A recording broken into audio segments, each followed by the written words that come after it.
Sisi kama TLS tunakushukuru binafsi na kutambua mchango mkubwa wa Wizara ya Katiba na Sheria ambayo tumeshirikiana nayo katika kuielewesha na kuisukuma ajenda yetu ya Section 4 ili watu wote waweze kuelewa nini mantiki na umuhimu wa TLS. Vile vile kipekee ni washukuru THRDC, East Africa Law Society, PALU pamoja na Zafele kwa kuona umuhimu wa kutuinvolve kama TLS kwenye mchakato huu.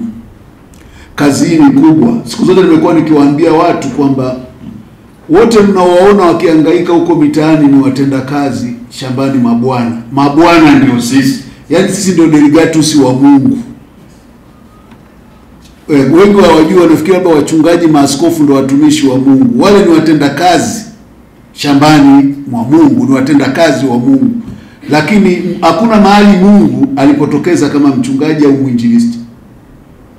Ukimtafuta kwenye Qur'ani, Mungu ni mwanasheria. Ukimtafuta kwenye Biblia, Mungu ni mwanasheria. Do's and don'ts.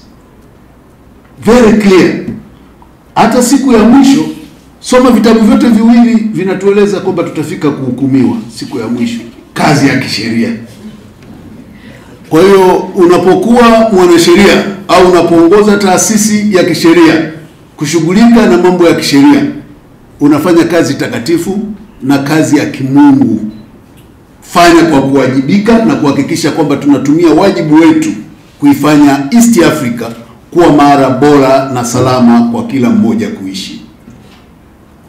Kwa hiyo jambo mlilolifanya hawa niliowataja ni jambo jema sana, kwa sababu Mungu sio kwamba wangeshindwa kufanya.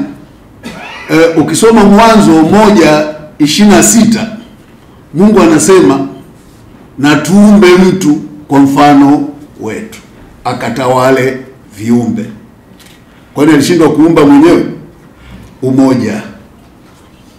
Na umoja unaanza kwa kuelewana na kuzungumza kwa pamoja.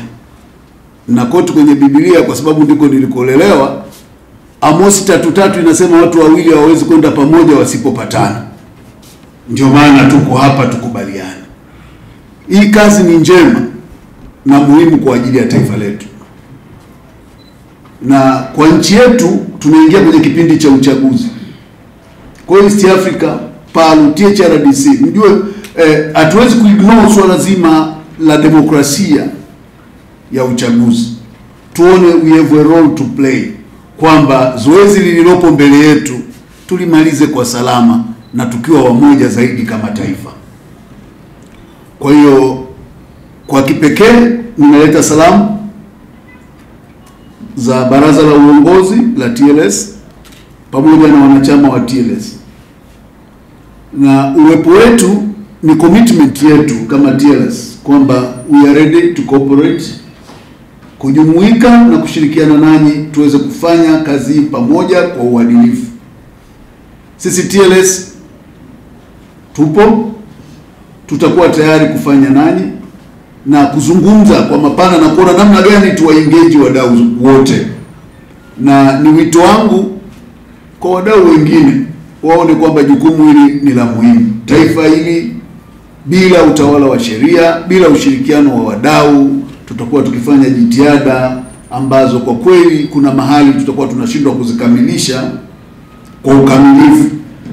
Kwa hiyo mimi la kwangu ni hayo machache, na Mheshimiwa Naibu Waziri zidi kutufikishia salamu zetu kwa wenzetu kwamba TLS sisi tuko tayari na tutaendelea kushirikiana ili tuweze kuwafikia Watanzania na kuwahudumia kwa ufanisi, hasa katika kutekeleza wajibu wetu wa kuishauri serikali, kuwatetea wananchi, kuwawakilisha kwa uweledi, kulinda maslahi ya mawakili na usalama wao wakati wanapofanya kazi, kukemea, kuonya, kuelekeza na kushauri bila uoga wala upendeleo.